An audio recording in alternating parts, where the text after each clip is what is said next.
And they're both rolling. Test. Test.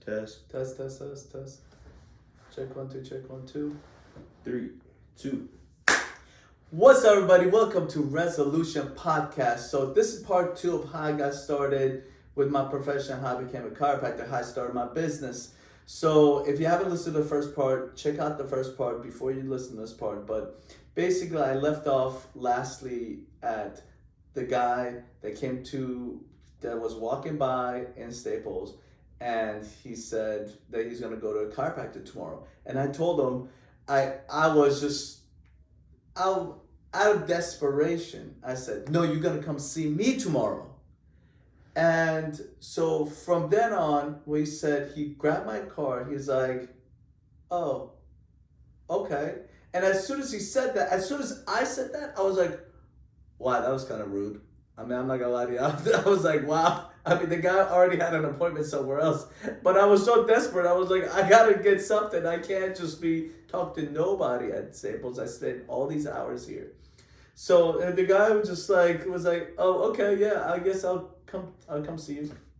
Funny thing is, this guy to this day, I still see him. And he comes once in a while, a few times a year.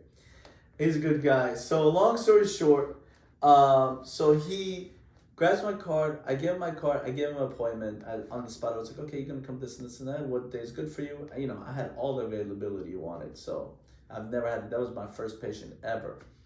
And so the guy was like, okay, this time.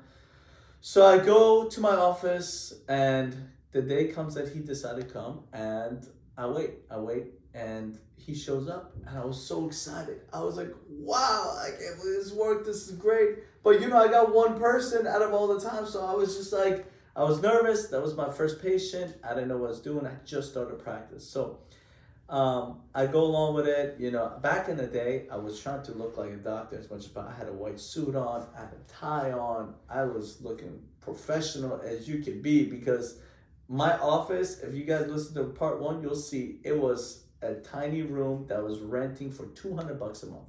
You can imagine what kind of room that would be, right? If a room is $200 a month, is an office space, it's probably not the best, right? So the guy comes, and I hook him up, and he's an ex-military, he's a veteran and stuff like that, and he had some pain and stuff. I fix him up. He was so amazed by it. He was just like, wow, I feel so much better. I said, okay, great. He was like, I'm gonna bring my mom. I said, okay. And at that moment, the day I met him was, I would say, one of my, throughout business, guys, I would say you'll see certain sparks that will just take you to the next level. And what was important about this one patient, it wasn't just my first patient. He actually took me to the next level because his mom came. And his mom, after I did some work on him, loved me so much that they actually had started a church. And that church boosted me, one big boost to the next level, where I started seeing some more people just from that, just word of mouth.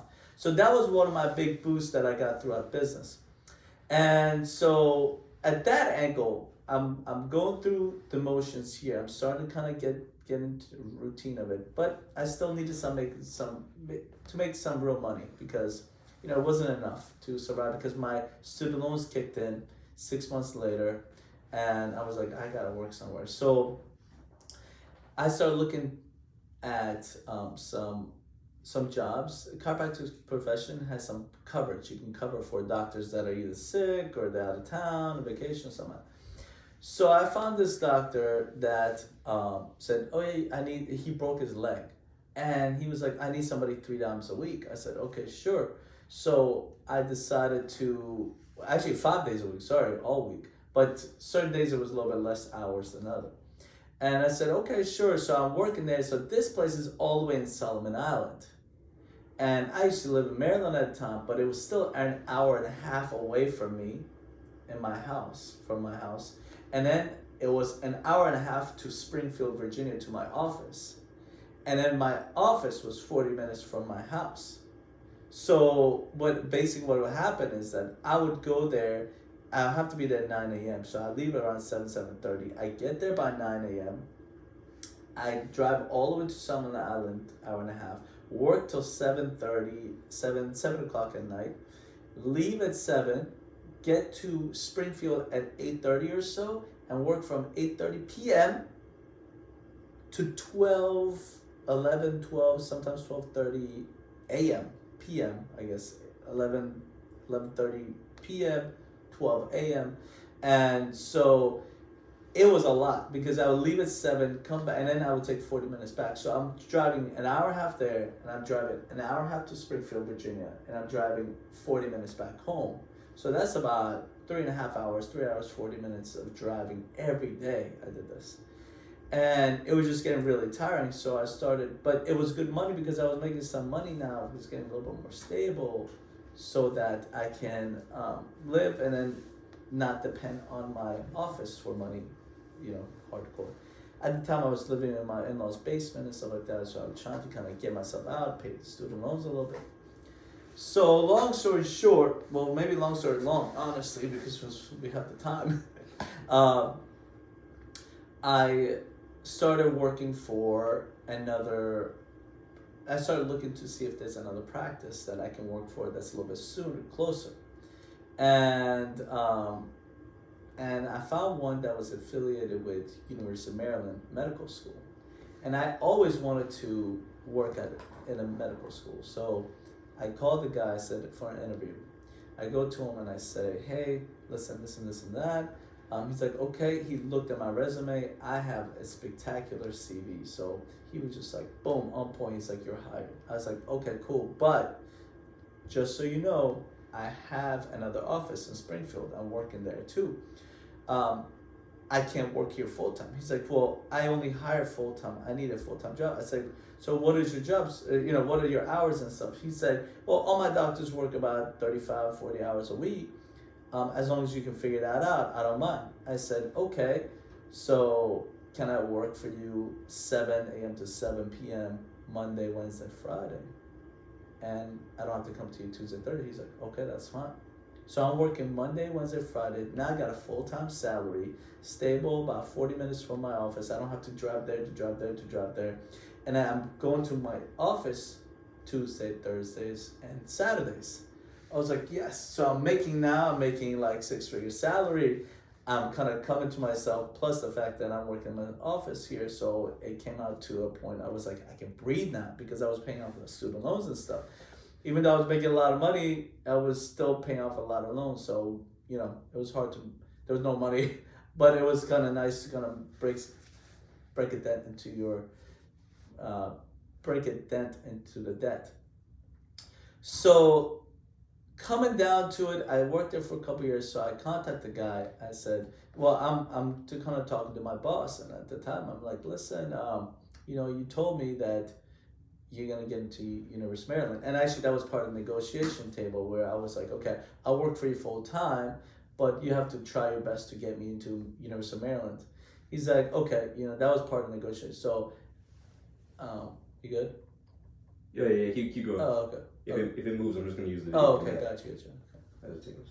Okay, so then what happened was that he said, okay, so as we kind of go and we're talking, and so about a year passes by, he's like, okay, well, it's hard to kind of get you through once you, it's hard to, once you come and shadow me and I'll introduce you to everybody. Okay, I was like, sure. Where is this? All the way into Baltimore, Maryland.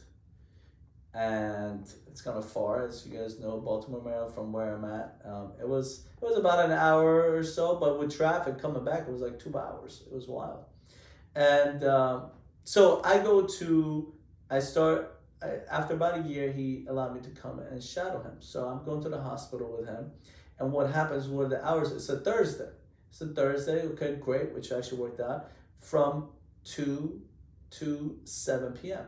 So then I will work Tuesday for myself. On Thursday, I work till about 1. I leave at 1, I get there at 2. I work from there 2 to 7 for free. I work there for free. Why, guys? Let me tell you guys, this is one of the lessons of life. The more you give, the more you get. And it has been my motto. Like, Every time I've given, I've gotten 10 times, tenfold more. And I will tell you that from my experience, I worked there for free for about a year. And what happened was that the way I got my big break at Ystrap, because every day, we kind of go in and back and forth, and they have to see a need for another chiropractor at a hospital. It's a teaching hospital, so it's a medical school. It's complicated. The dean has to approve it, the hospital has to approve it, the clinic director has to approve it. So there's a lot of hands that need to be signing the paper. So I'm going every week. I'm driving 2 hours back, 1 hour there, 2 hours back because traffic, and I'm there from 2 to 7 every week. And I'm doing this, and I'm just, towards the end of the year, I'm just like, oh my God. So here's what happened. Let me tell you. Delicious whiskey. So here's how I get my second big break within University of Maryland. So as you know, I went there to work for a year. And what happened was, one day I was at the clinic, and the clinic director had an emergency patient. And he said, he went to the doctor, the other chiropractor there, and he said, hey, can you see this patient? And the doctor said, you can see me, I'm kind of backed up, there's people outside, I can't do it right now. But Rez is available, he's been here, he can help. And I would tell you what, I don't know why they came in. Okay, I would tell you what, that was my biggest break right there. And I was ready. And when I tell you I was ready, when he said, Rez is over there, he can help, I was like, yes, he is, and he ready. Why he's ready? Because I've been there for a year. And I was seeing blood in my eyes. I was ready. I was ready for this opportunity because this is going to be my big break. If I do this well, I might just get a job here, fully contracted, and that would be huge for me. I said, I got this. So they gave me a room, and I was like, okay, this patient, this is my big break. If I don't get this right, it may not work out for me. So I hooked her up, and she was like, I feel great, this and this and that. I was like, listen, if you truly feel great, I need your help. Go tell the clinic director how good this was, so they know. She said, okay, no problem. I don't know what she told her, but the next time we had a meeting, the next week after, the clinic director, all the other doctors, and the chiropractor there too, and the clinic director goes, so what do you think? Is getting too many people here? And the chiropractor, I don't want to name names, but the other chiropractor said, it's kind of busy, and I'm only here 1 day a week. We can use 2 days, and I can't come twice a week. So it's probably time for another chiropractic doctor. And guess what? The only person they knew that knew the system, knew the patients, knew the other doctors, knew the culture was this guy. And who else are they gonna pick? Somebody that's been there. So I've been there for a year. I paid my due diligence. I was there every week. They can rely on me. They know from a lot of aspects. I'm on time. For free, I'm on time. You understand what I mean? You know how hard it is to work for a year for free? It was one of the hardest things because I remember towards the end, I was just like, what am I doing? Like, I'm getting nothing. I might get nothing out of this. It was a big gamble because if that one opportunity doesn't arrive, this and this and that, it was a big gamble. But you know what? That's one of the biggest lessons I learned that day. You give, and give. You never know, but don't expect it. But 9 times out of 10, it will come back to you tenfold. Really, it's just one of the lessons I learned is that always give. And I would tell you that from different aspects. Like, I don't judge people based on their looks, how they talk, who they are, what they like, this and that and that. None of that. I've noticed that you never know.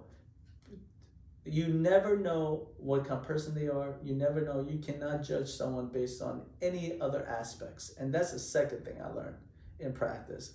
I've had patients where you never think of, they're amazing people. They don't look it maybe, but they're kind people. I have patients the other way. They look very kind or, whatever that means, and they're terrible people. And I don't judge people based on what they look, what they're wearing, this and this. I've had patients that they look poor as you can be. Then they have a lot of money. They spend thousands of dollars, right, with me. And I've had patients where they come in blinked out here and there. They don't have a dime to their name, man. It's on a level. So those are a couple things I learned right there. So, but always giving is always important. So then we coming back to that situation. That week happened. Boom. They agreed to it. So we went through the process and I got it. It was awesome. And I would tell you one of the biggest things. So then now I'm working at 3 places. I work at my office. I'm working at University of Maryland, and I'm working at the other chiropractic office. Cool. So we go another year or so, and some time passes by. Everything goes well, and it's time for me to sort of move on. But I'm scared to move on to fully go on my practice. I'm really scared. So I'm comfortable where I'm at. And you know, comfort is a problem. When you're comfortable, that's when you need to change, because when you get too comfortable, that's a problem. So I'm kind of going, and the other guy that I worked for, that was a year, an hour and a half away in Solomon Island, he contacts me. He goes, "Hey Reza, hey, why don't you come back and work for me?" I said, "Okay, but you gotta pay me like, $130K for me to come, and I only can work 3 days a week." He's like, "Okay, come in. We're talking, this and that. We met in person. We shook on it, and that's another lesson I learned, man. Always have shit on paper, bro. Like, especially when some big contracts like this, people will screw you over." So coming back, so I resigned from my job. And the guy was like, he was ready to give me a job. I hit him up. I said, "Hey, you ready to, I'm ready to come over." He's like, "Oh, Reza, oh man, I wish I told you a little early. It's not a good time right now." I said, "What?" "I just quit my job, bro. What do you mean it's not a good time right now?" He's like, yeah, I can't. And then he just ghosted me.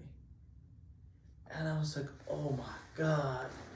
That day was one of the best and one of the worst days, because it was one of the worst days because it was scary. At that point, I was counting on this job. I was so happy, 130K, boom, boom, boom. That's a lot of money. And I was just gonna, and I only have to work 3 days a week. But one of the best days, because that forced me to go to my own practice. That forced me to, it was like I got thrown in the ocean and I got to sink or swim. And that sometimes is the best places to be at, because when you are in a situation where you got to sink or swim, you're surviving, man. You want to survive. That thing in you comes out ready to fight. And I went into my business and I was ready. And so I started kind of going at it. What am I going to do? Now I'm full-time by myself. I quit everything, the other guy, this and that. I still have University of Maryland, but for some unforeseen reasons, maybe because I don't know why. Okay, you guys can just guess by yourself. But they said that, the business was, they're sort of making the integrated medicine center a little bit smaller. So they let go of me after another 6 months or so. After I quit this job, they helped me get this job, get the University of Maryland job. They randomly shrunk. So whatever that is, so that's what the answers they gave me. And so now I was like, man, I wish I could work at GW. And now there's different angles to this situation. Now I have my home life, I have my practice, I have my University of Maryland job, and I have the other guy I work for. But what you guys don't know from this angle is that from that $200 office, now I'm going to tell you a different story. From that $200 office that I was at, I was kind of growing. I needed to go somewhere else. And so I go on Craigslist again. I found this place. It was an old Mary Kay. It was a Mary Kay office. Walls are pink, everything like that. I was like, maybe I can rent something there. So I'm going there. I go into that. They gave me a room there. And anyway, long story short, it didn't work out at all because they have Mary Kay parties, and apparently just hit in within my realm of work because I was there at night, and they would have their parties at night, and they would kick out my patients, and I was there. I'm driving from Solomon Island. This is right before I got to work at the new boss I had with University of Maryland and stuff like that. So before it, while I was in Solomon Island, I was at Mary Kay. But the thing was, because it was a transition, I paid the rent for the older place and the new Mary Kay office at the same time, so I still had access to both. And so this happened twice where they just called my patient coming up. They're like, yeah, they have a party, and I'm driving all the way from Solomon, an hour and a half. I was like, okay, well then let's go back to the old place. I gather everybody up. We go back to the old place. I can't believe my patients would come up. Man, I went through. This is at like 8 at night. People would go from here to the other office just to kind of be like just for treatment. And that was one of the most amazing thing I think that my patients back then, and even now, honestly, I'm genuine with everybody, really. I mean, if you see me on camera, I'm the same person off camera. And I think that really helped people understand, like, I'm real. And my patients would just come with me to the other place. They didn't say nothing. They didn't do nothing. And so I would go over there. This happened twice. That pissed me off. So I told the Mary Kay people, I'm not coming back. So then I would go back to the old place. I say, hey, let's renew the contract. But what happened was, he's like, all right, let's just do month to month now. And I was like, oh God, this guy's gonna kick me out. So now I gotta look for another place. I was like, I really need somewhere more stable, not making some money, And this is Solomon Island, so this is before I was making 6 figures. But I was making good money. And so I was like looking for a place. So I called my sister. My sister was in real estate. And I said, hey, I need a place. Can you buy a place for me and I'll rent it from you and this and that? She said, no, you know what? I'd rather you get it yourself. I don't want to be intertwined with the business, and I'd rather you do it yourself. I was like, okay, but how am I don't have money like that to rent out a place for like $1,600 a month, this and that. She said, no, let's see what's out there. She was like, let's see if we can buy something. I was like, I don't even have any money. What do you want to buy? She said, let's see. She goes on Zillow, and she finds this one place. Small little office, 600 square feet, 3 rooms, fantastic. But the best part was, it was sell by owner. What that means is that it's called balloon financing. For those who don't know about balloon financing, listen up. This is really important. This might help you, because this by itself took me to the next level, this next stage of me getting the next boost. And so when I I agreed to a term of a certain amount for this office. We agreed about 5% down. And the way balloon financing works is that the owners become the bank and I become the owner. So I'm responsible for any breaks like an owner. Just like imagine you have a bank as your owner. The bank something breaks, you got to pay for it. You got to do the taxes, you got to pay for it. So I'm responsible for everything. The name of the property is under my personal name. And so if the business goes down and I can't pay for it, my credit goes down. I mean, it's attached to me personally. So I made a 5-year term with them, 5% down and 5% interest. So I'm supposed to pay them 5% interest based on the lump sum of money that I owe them for up to 5 years. So that will help you guys. If you don't know about balloon finance, you want to buy a place and your business doesn't have credit, or you can't get money from the bank and stuff like that, because it's hard to get business loan. It's very difficult. They don't just give it out, especially for new businesses. They'll shut you down before you get started. Or they try to get a lot of assets from you, where you'd be like, all right, sign off on this, on your house, your life insurance, this, to this, to this, to this. And because I had to do that finally. And so basically what happens, the owner become the bank, I become the owner, I'm paying all the interest, all this, and I have to pay him 5% every month. So it all came out to $1,050, $1,050, $1,050. I was like, okay, I can do that. I have another job there. Something comes back, this and that. So I was kind of excited. I signed off on it. Now I own a property. So one of my patients happened to work in the same building I was at, where the $200 a month. The building was called the Miracle Building. God damn, it was a miracle I got out of that place too. And so one of my patients worked at the Miracle Building. She owned a business there, and I said to her, "Hey, by the way, I'm leaving. I'm going to Alexandria from Springfield, where we're at." And she goes, "Oh man, I love Alexandria. I wish I could go there." This lady, black lady, she's super nice lady. And I said, "Well, I mean, if you want, I have 3 rooms there. I only need 1. I work somewhere else. I'm not there Monday, Wednesday, Friday. And I'm only there Tuesday, Thursdays, and stuff like that. And Saturdays." She was like, "Okay, that's possible." And, I'm Middle Eastern. We negotiate things. So we usually be like, okay, she was like, "How much is rent?" And I don't know, mine was $10.50.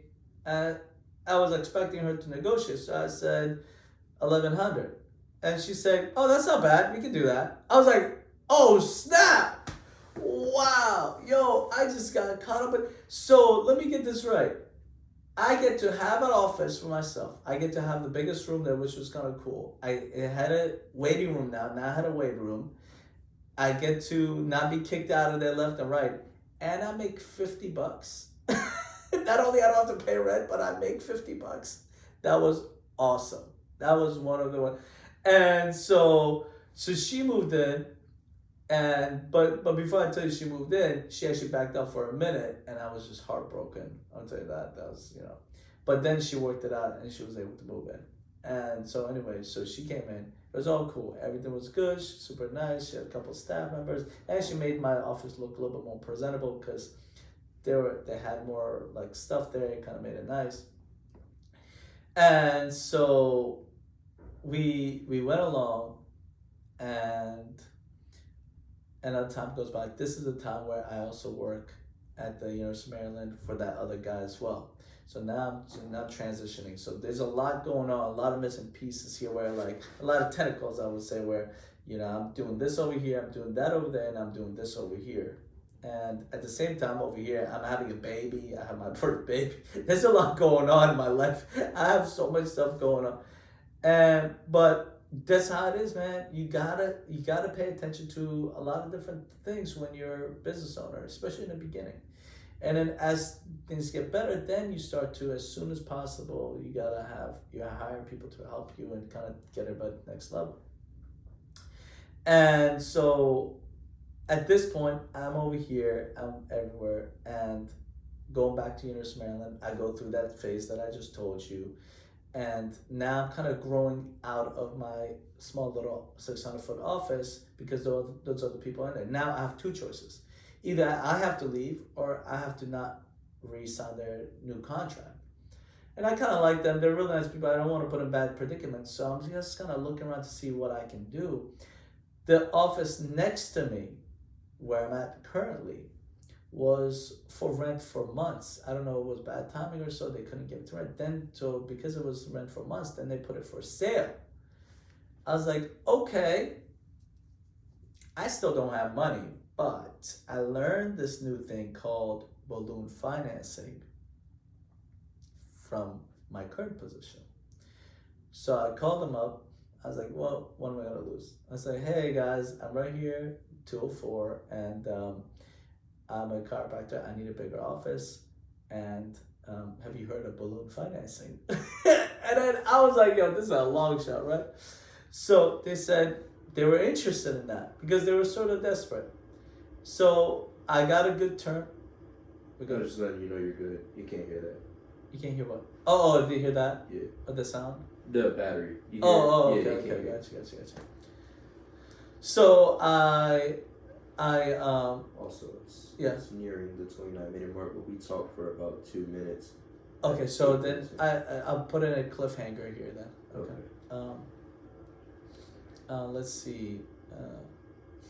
So maybe the cliffhanger should be when I called. What do you think, David? When I called them and they said. Okay. Yeah. And if you want to hear what they said. Yeah. Okay. I'm just jotting down the times that we talked. So okay. Oh, good call. Yeah. Okay. So I called him up and I said to him, hey, I'm a chiropractor right here 204. So they kind of know I have another spot here. So that kind of gives me a little bit more, what's the word I'm looking for? A little bit more. Latency. Sorry. No. Importance, not importance, but like they know I'm not. Credibility. Credibility. Oh yeah, okay. So, I saw that they put it for.